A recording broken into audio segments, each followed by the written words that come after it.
Welcome to the Business Building Blocks podcast, where we talk about struggles and celebrations that leaders and entrepreneurs experience on their journey to success. I'm your host, Kristina, and I'm passionate about helping you achieve massive amounts of success at work and at home. We'll talk about all things people and organizational wellness, share relatable stories, and feature insightful guests because quality people and processes are at the heart of every success story. Ready to learn, grow, and have fun? Let's dive in. Hello, and welcome to the Business Building Blocks podcast. I'm your host, Kristina Schmidt.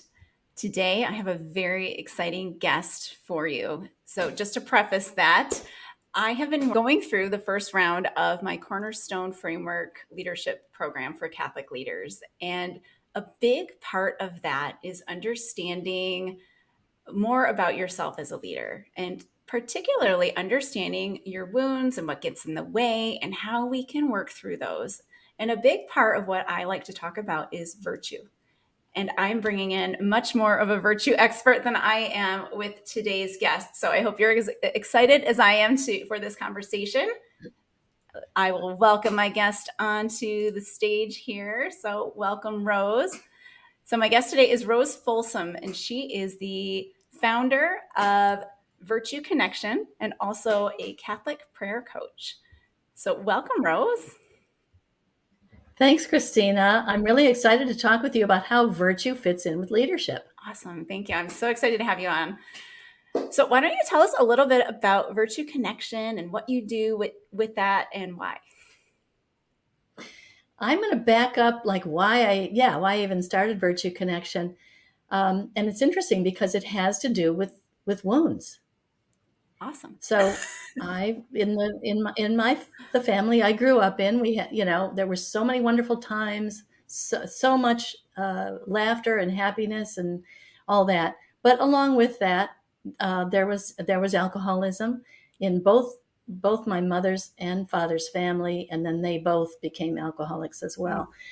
So what happens is in that environment, at least, each kid is different, but I ended up kind of not knowing because emotions were unpredictable, responses were unpredictable, that I grew up not really knowing how to respond to things. I didn't know what the right way was to respond, and it made me extremely shy and timid.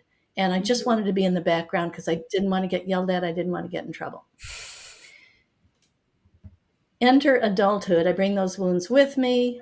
I realize now I actually brought those wounds with me as a leader, as a supervisor of an office. But I started Virtue Connection in 2014 because when I was received into the church by a Dominican priest, he turned out was about to teach a 5-year course on the Summa Theologica. Not a course, it was a study group.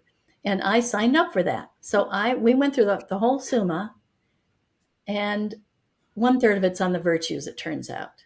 The virtues told me finally, they have names. I knew what patience was. I knew what humility was. And most important, I knew what it wasn't. We can talk about that later. Yes. I knew that pulling, the concept of that sinful anger is never good. And it's not a mandate. I don't have to get mad at this provocation. Mm-hmm. I didn't know. Mm-hmm. I thought everybody said, well, that's what you do when that you're provoked. You get mad. Or you withdraw. Or you give the silent treatment. Or the passive aggressive is always a nice flavor to throw in too. And when you don't know any better, and you keep bumping your head against the wall, it happens all the time as a leader. If my wounds intersect or create sparks between someone else's wounds, which happens a lot, and it feels like, well, there's no way I can get along with her. Yes, there is. I can change. I can learn about the virtues. I can look at my wounds and see what virtues can apply to those. That's why I started Virtue Connection. Everybody needs to know this. It's incredible. Yes. Nobody's talking about it. 10 years ago, they weren't. Now everybody is. But so I started simply blogging, and then I started speaking and writing for different publications, just getting out there what the virtues are and how they improve our lives. That's amazing. I love that you jumped right in to a 5-year study. It's like most of us, when we start warming up, we're like, well, I might go to this, one night affair and this other thing. But you jumped wholeheartedly in for a 5-year commitment of a study. So that's so amazing. And Yes. look at where Yes. it took you. Once I came face to face with the truth in the church, I couldn't get enough. Yes. Oh, it's beautiful. Love to see that. So, with your work in the virtues, obviously clarifying what they are is so important because there's so much confusion, I think. They seem simple, but there's so much confusion about what the virtues are and what they really, really mean. So, can you go into just explain to us a little bit about virtues and, maybe, or I can show you the slide. We can put the slide up if that's helpful right now for explaining it. I'll say just a bit about what a virtue is so that when they see them, they'll have an idea. So the virtue is a strength of character Okay, good. that helps us do the right thing easily. And easily comes with a grain of salt. It's not always easy. It's No, not it's always not. easy to get up in the middle of the night to feed a sick or tend a sick child and you haven't gotten much sleep the night before. Mm-hmm. It's not easy, but there's a joy there because you simply know that you're doing the will of God, that you are doing the right thing, that you are adding to the goodness in the world instead of taking from it, that you're Mm-hmm. being generous, that your love is sacrificial in a healthy way and not Yes. being selfish. So, for all those reasons, a virtue, as we practice a certain behavior, doing or not doing something that's going to make us more virtuous. For example, um, I can get rid of the habit of, if I get rid of the habit of gossiping, Mm-hmm. it means that I am not adding to the evil of the world, that I am not taking away their reputation, which is actually in the virtue world considered a kind of stealing. So Mm. it's an unjust act. I'm taking their reputation from them. I can't, I'm not allowed to do that. Yeah. What else? If I am feeling low self esteem and I wear something too revealing, really, even if I don't admit it to myself, to incite lust in someone else, because that's the only love I think I'm worried that I'm worthy of, um, I'm going to learn not to do that. And why? Because it offends the Mm-hmm. dignity that I have as a child of God. Yeah. So all these things you can, learn what. It's so cool because you can learn what the virtue isn't. So many people Yes. misunderstand, as you say. Okay, so what we're looking for is a strength of character that is gotten by habit. First of all, by three ways: knowledge, got to know what it is first, otherwise you'll never get there. Then grace, obviously, where I'm Mm-hmm. collaborating with God to be more like Him, and practice. That's our job, to practice this new behavior or these new thought patterns. Um, and this is the cool thing, that it becomes a virtue, it becomes a part of us. It's not a behavior that's tacked on. Hmm. Thomas Aquinas said, virtue makes us good. We're transformed into a good person. And Yes. obviously that ties in with the Eucharist. We become a member of Christ's body. We become like Christ. That's what a virtue is. And let's take a look at what some of them are. Those of you on the YouTube, you can see a slide. If you're not, we will describe it as best as we can. So go ahead, Rose. Excellent. Excellent. Okay, there are two kinds of virtues listed here. There's a third kind which people don't talk about very much because it's really hard to explain. The third kind is the intellectual virtues that help our mind develop habits to be receptive to the truth. We're leaving those out today. On the first tier at the top is the four cardinal moral virtues, and on the bottom is the three theological virtues: faith, hope, and love. We call them theological virtues because we are not born with them.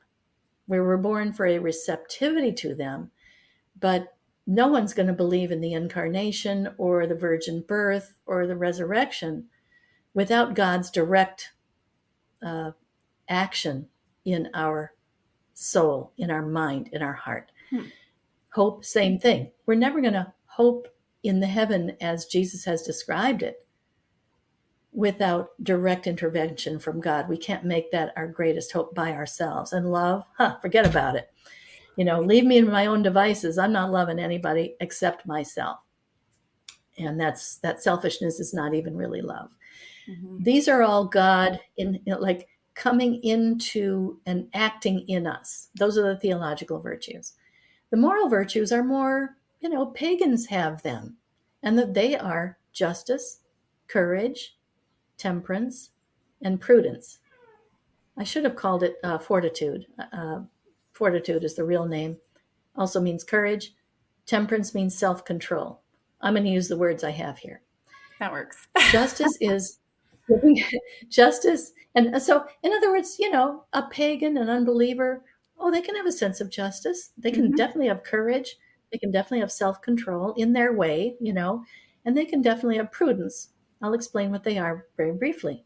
Justice is giving everyone what he deserves in God's eyes. Mm-hmm. So if someone leaves a bike on the front lawn, I can't take the bike without permission. That's an offense against justice. So saying a minute ago, if I gossip unnecessarily, there are times in a courtroom and so forth that you can say bad things about people. But if I'm gossiping, I'm stealing their, as I said, their reputation. Can't do that. Justice, the number one virtue. When you and I were in communication, you were saying, what's the most important virtue? Mm-hmm. Well, St. Paul says it's love, because that covers all virtues. All virtues are really just aspects of love. Yeah. But as far as the moral virtues go, the top virtue is justice, and the part of justice that is worship of God. So when you think about it, it makes sense, right? If justice is giving everybody his due, mm-hmm. then above all, we owe God worship above all. Mm-hmm. So that's the number one virtue, is worship of God. Okay. Of the moral virtues. All right, justice, giving people their due. Courage, sticking with it when you'd want to quit. So going through something unpleasant in a constructive way. And temperance, self-control, that's pulling back from something that's attractive that is unjust. Mm-hmm. So I call courage the green light virtue, because that's the one that spurs us on. Keep going, feed that baby, in the middle of the night. Bring your aunt that present. Visit someone even though there's a rainstorm going on, you'd rather watch the game, than bring the present to your aunt. Be patient with someone who's making you angry, just so you can learn more about what they think first before you respond. Mm-hmm. Yes, keep going when it's unpleasant and doing the right thing. Temperance is pulling back. The example I like to give is we're in a restaurant, we're absolutely starving, and who's in the next table has ordered before we did, and their food comes. You really want to grab that food, don't you? Everybody does. Everyone does. You just want to grab it right off the waiter's hand. Why don't we do that? We're exercising temperance, self-control. We're pulling back from doing something very attractive mm-hmm. that would be unjust. It's the other guy's meal. Mm-hmm. Mm-hmm. And prudence is a symphony director. Basically, prudence is the virtue that organizes how much, when you decide almost every moment of every day, how much courage do I need and how much temperance do I need at this moment? What should I go ahead with right now? What should I pull back from right now? And prudence tells us that. Okay. I love that. I'm learning so much right now and I love it. But I love to hear how much understanding prudence really gives you that balance between the courage and the temperance, because I know that, myself, I start praying for myself to, okay, I need more courage right now. I need more of this and more of that. But understanding that balance, that maybe when I'm trying to get the balance between the two, maybe I should be praying for prudence or fortitude, as you've called it. So perhaps. Yeah. God, give me what you got. Just give me everything right now that I need. Pray for them all, because that's what's important. Well, prudence is kind of an oddball virtue because prudence is a process. Hmm. So think about it. When you're making a decision, any kind of decision, you're going to weigh different factors. You're going to identify the factors you need to take into account, and then you're going to take them into account in the right order, in the right way. You're going to ask people's advice. You're going to look at the data, whatever it involves. Mm-hmm. You're going to look at everything you should look at for due diligence to make that decision. And that's really what the process of prudence is. Okay.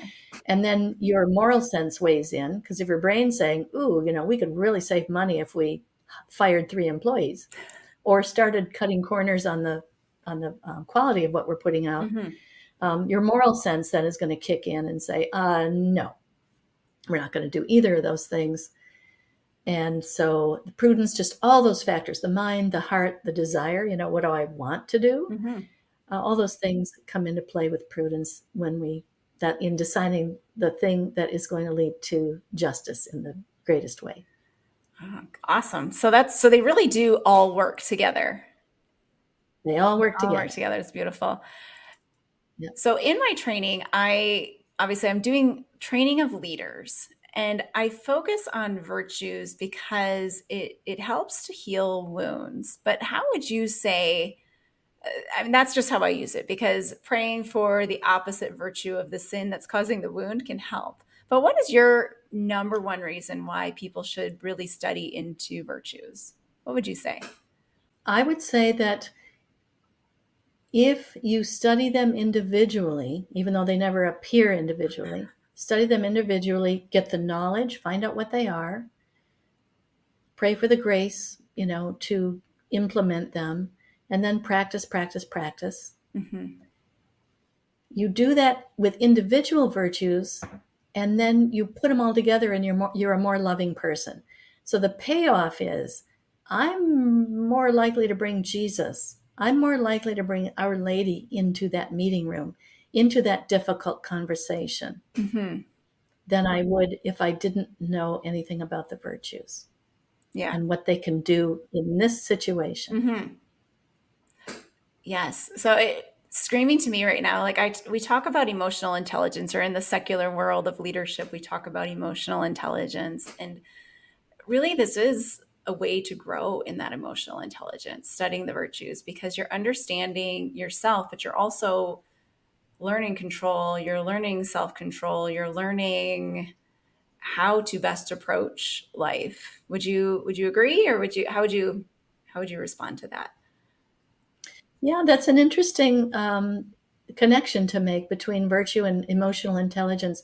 I would say that they have the same effect, Mm-hmm. and that is we're going to work less from our fears and our selfishness, Mm-hmm. and more in our generosity and sacrificial love, and kind of just acting on what we know to be right, even if it's a little uncomfortable. Mm. Emotional intelligence and virtue. Yeah, I think they have a lot in common, because it helps us see, they both help us see right, see things realistically, which Mm-hmm. helps us then recognize our wounds, recognize our weaknesses, and do what we can to strengthen those weaknesses. Yeah, that's great. So I specifically wanted to have you come on and talk about one virtue, and that's because I know St. Paul's got his virtue, and we say that justice is the number one virtue. But for a leader, and I've said for many years that even to learn anything, you've got to have humility. But I think I spent many years thinking humility was one thing, and it really turns out now that I've actually understood it a bit more, and I'm by far not an expert at all, but I really think humility is something different. And I think it is such an important virtue for a leader. So can you help explain, what would you say humility is versus what isn't it? It isn't beating up on ourselves. It isn't letting others beat up on us. Mm-hmm. And I want to add that canon law, Catholic canon law, section 1153, says that if you are experiencing domestic violence, you are to do, the safety comes first. You're to do whatever is going to keep you safest, whether it's staying, leaving, whatever. Some Catholics think that because marriage is indissoluble, that you have to stay home. You don't. So they have to always put that out there. So don't beat up on ourselves. Don't let anyone else beat up on us. And don't devalue ourselves. Humility is seeing ourselves as God sees us. Humility is, and that means seeing our strengths without sinful pride and seeing our weaknesses without sinful shame. Yes. Oh my God. So both the puffed up arrogance and the feeling of shame are both not a humble thing. To see ourselves as God sees us, God is love. So we have to see ourselves and even our weaknesses in terms of love. Yes. And we're working on stuff, right? If we're working on it, we're moving in the right direction. Imagine how tenderly God looks. I believe that some get into false humility because they're simply afraid of getting out there. I think it's a place to hide and not use your gifts. I've been there.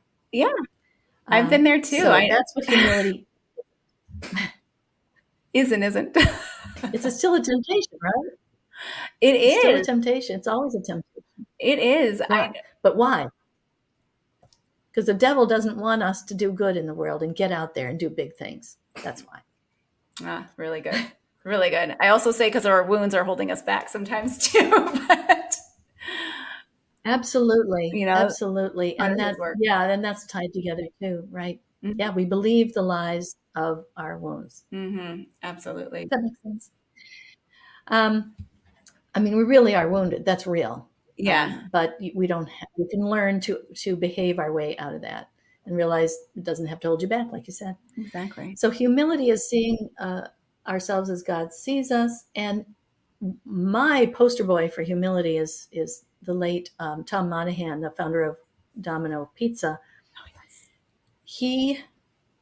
A person who worked with him very closely for 10 years said that Monahan would walk into a meeting expecting to find the best solutions from the people in the room. He didn't come in to lord it over people. Here's this multi-billion-dollar founder walking into a room expecting the wisdom to come from the people in the chairs around the table. And he said also that during meetings, he would often tell a self-deprecating story. He would tell a fail story of himself. He said very spontaneously, he would do this. That's fantastic. Imagine how that sets the tone with your staff, that it's okay to make a mistake. It's okay to have weaknesses, and we'll work with that. If we know about it, we'll work with it. And that when I was one of the director jobs I had in a government office, there was a shame and blame culture when I walked in. Yeah. And I had to, which is very easy for me because, make a fair number of mistakes. To set the tone of, hey, we talk, we laugh about these things. Big mistakes, of course, I might grip the edge of the desk a little bit when I would hear something, but it's okay. Just no shame and blame. We're going to talk about it. We're going to say, what can we do? What do we do next? Yeah. What's the next best thing to do? Yeah, absolutely. So humility is admitting your mistakes. It is really, I think being a good listener is so much a part of that. About listening to understand where other people are coming from instead of being the bulldozer who's got all the answers, or even some version of that. I think many of us, including myself, are bulldozer light. We're little baby, little bobcats. Not a big bulldozer, but we tend to have, once we've decided that, the right thing to do, kind of forget that there might be other ways of looking at it. Oh, that's funny. I've never heard anyone use that term before, but I love it. It describes so much because it's like, you're just going to keep going, forget to reevaluate. Does it still make sense? So great. That's right. That's But right. your description of Tom Monahan was fantastic, though, because really, when you think about a great leaders use their teams. They want their teams to say something, and it can be hard. I know when I was leading, I thought I had to have the answers. I felt like I had to prove myself by having the answers. But in reality, we're better leaders if we can kind of close our mouths, say, what do we think here? How do we get to this solution? How does this work?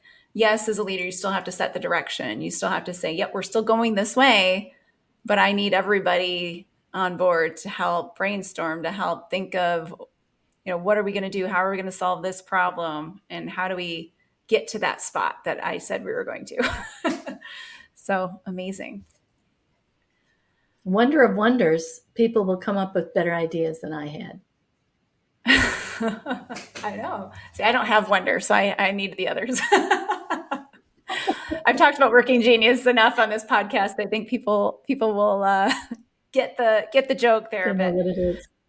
Yes, I hope so anyway. And if you don't, I will link the Working Genius podcast episode down there so you can learn a little bit more and share in the joy of the Working Genius.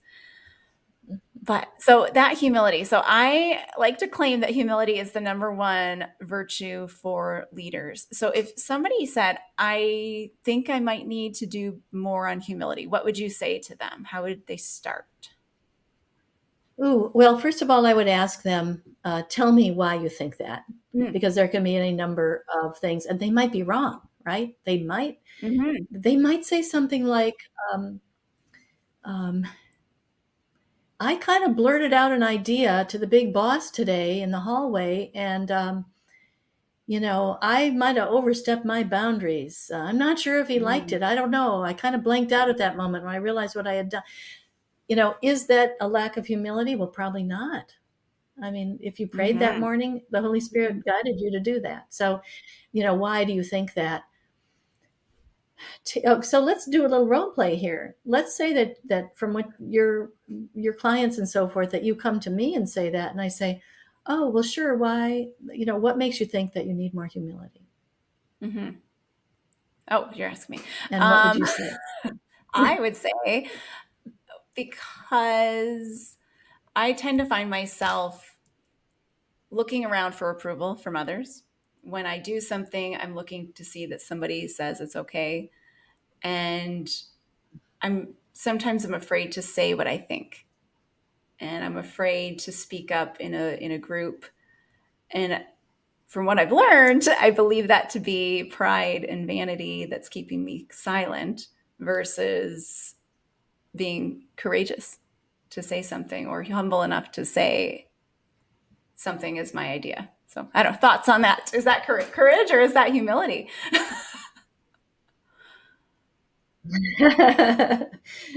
Give me a second here. Yeah, well, you've described a pattern that I agree. You've assessed it correctly. And so what would you do to have more humility in that, less self-consciousness? Let's call it the humility of lack of self-consciousness, because so if virtue is self-giving and vice is selfishness, self-concern, looking at ourselves, it'd be an example of looking at ourselves and assessing ourselves from someone else's point of view, which is crazy, really, when you think about it. And I do it all the time. So I would say to practice. This is something kind of practical. I would say practice in front of the mirror or with a tape recorder, so that you can hear yourself. Do you sound strident when you say your idea? Probably not. It's all in your mind that you think you're being too aggressive with it. Do you sound strident? How do you sound? What words do you use to couch the idea? How long do you go on before you stop talking and let other people weigh in? All those things you could look at and say, if I were stepping back, if I were watching me do this, what would I think? Or film yourself is probably even better. Film yourself doing it and say, well, what do I think? I don't know. You're probably going to say, it looks pretty good to me. Or let me just talk a little more slowly. Let me lower my voice a little bit so I don't sound shrill because I'm nervous. all these little practical things. You can be confident then, if you practice that, to come into the meeting and say what you need to say, and be confident in yourself that you're doing it in a way that can be received. All right, that's good. I love that. So overall, if someone wants to get started, so let's say they're kind of doing some prayer time already, but now it's like, ooh, this virtue thing. Should I start working on that? So what's the first step they should take? Yes. So, as we said, I started Virtue Connection in 2014. In 2019, light bulb went off, and I realized no one's going to grow in virtue if they don't have a great prayer life. So, absolutely, prayer is the first step. Okay, good. So, I'll tell you what I did about it. I started with a 5-day challenge called Revive Your Catholic Prayer Life. So 90 people signed up. They loved it. They told me it got them back in their prayer corner, but I realized later that there's no way in 5 days it's going to stick. So I made a 5-week online course. 2 years later, I realized, come on, Rose, this is not a habit changing thing. They have all the information they need and the inspiration, but it's not going to stick. So, what, a year and a half ago, I started offering a 60-day course for people who have no time. I mean, I have to say that really all in one gulp, because it's absolutely true. It takes almost no time, but it's a hybrid course now, program with teeny little snacky videos, 2 or 3 a week, 10 minutes each. I mean, nothing. But it's so packed that you go, okay, this is what I do, starting at the beginning all the way to how to get through the obstacles, how to stick with it for life, finding a prayer way that is perfect for you at this season, so it's joyful and natural for you. So, but then there's hybrid also of the weekly coaching. So we're getting transformations here. We're getting long-lasting transformations. I have finally hit the sweet spot that really, really helps people.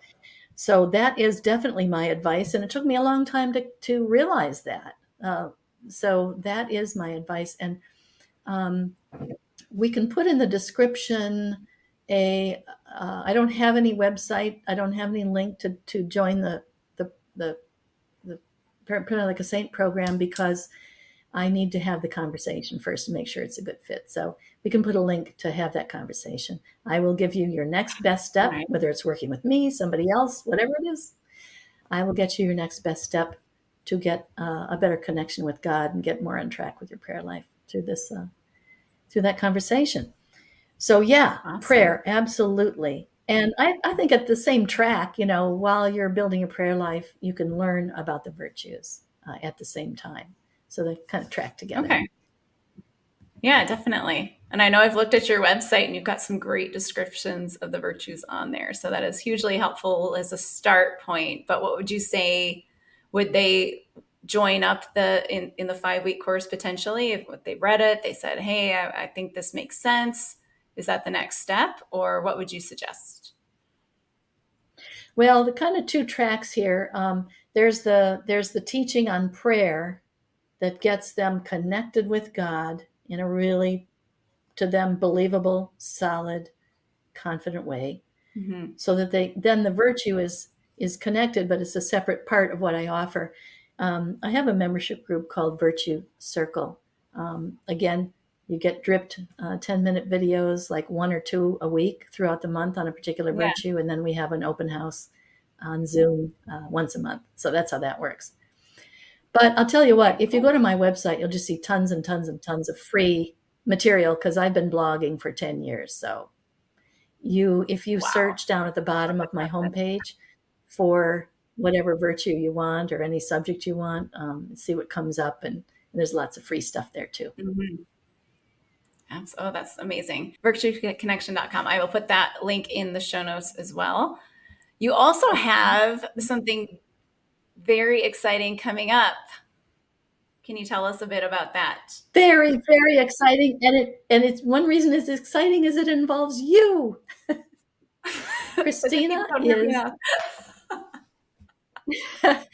Kristina is going to be a guest on my, I'll say it slowly, Virtue Growth Business Summit.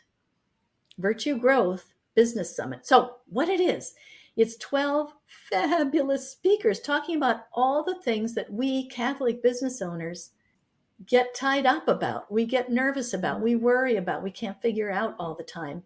Things like, is it even okay to build wealth as a Catholic? Like so many things in the Bible seem to say it's not. Guess what? It is. And we'll find out why from the guy who wrote the book on that. And, can I use AI with a clear conscience? I hear it's hooked up to all these evil things and, I don't know how to use it. Find out about that as well from an expert. He does this for a living. How do I juggle faith, family, and work and self-care? The eternal question. We're going to get some insight into that for several of our speakers. And so much more. I mean, Kristina is going to be speaking about building a team. So everything I could think of that, how do I keep my peace in the midst of a busy day? We're going to hear from a guy who was in corporate for years. Then he had a conversion, became a monk for 7 years, a Carmelite monk for 7 years. Now he's back coaching people in the business world. He's going to tell us how to keep our peace in a busy day. These speakers are so great. I cannot wait to share them with you. And so Kristina is kindly going to put a link. It's free, it's online, and you can get the replays. Okay, so there's no excuse not to sign up right now. It takes 20 seconds. Do it now. You won't regret it. Love it. Thank you. I'm so excited. I was excited before I knew I was going to be in it. And then I was excited after I knew I was going to be in it. And now I'm even more excited just hearing you talk about it, hearing you talk about how to keep your peace, growing wealth as a Catholic business owner. Like that's a scary thought, because I've thought about that too, that it's, the stuff I'm doing, I'm trying to develop people's faith. Is it okay to charge people for that? But it's, I'm trying to help them make money too. Right. So we have to teach ourselves that it's okay. We have to live. And it's not only okay, but Jay Richards is going to tell us why it's actually virtuous, how it adds to the goodness in the world. Very specifically how it furthers Catholic social teaching, believe it or not. Oh, nice. That'll be great to hear. When you hear it, it seems common sense, but because we're so conditioned to talk about filthy lucre and all that stuff in the Bible, it's not the whole story. Good. Well, I'm super excited. And what are the dates of the course? It's not. Yeah, the summit is June 24th to 26th. June 24th to 26th. That's Monday, Tuesday, Wednesday. It'll be 11 a.m. to 3 p.m. Eastern every day. As I say, if you have to miss somebody you're dying to see, because after you register, like I say, it takes 20 seconds. Then you'll go to a thank you page. You'll be able to see some of the speakers, and you'll eventually get the schedule and all that stuff. But if you have to miss somebody you're dying to see, you can get buy the replays for a nominal fee. Excellent. All right. Well, that is fantastic. All right. Great. Can't wait. Yeah, me neither. All right. Well, thank you so much, Rose, for being part of the podcast. And I'm so excited to listen and attend your summit and to continue to grow in my own virtue. And I hope that what we share today will help others to continue to grow in their virtue, to improve their lives, their leadership, their home, and everything else. So thank you so much. And we will see you next time. It's been great. Let's pray for each other. Okay. Great. Thank you. Thank you for listening to the Business Building Blocks podcast, where we talk about all things people and organizational wellness, because quality people and processes are at the heart of every successful business. If you enjoyed today's episode, please be sure to hit the subscribe button so you know when new episodes are released. You can also follow me on Instagram at KristinaSchmidt.ca, where I share real-life tips to help in your leadership and life journey. To get one-on-one and team support with your leadership development, book a discovery call on my website at KristinaSchmidt.ca. Thanks again for listening, and we'll see you in the next episode.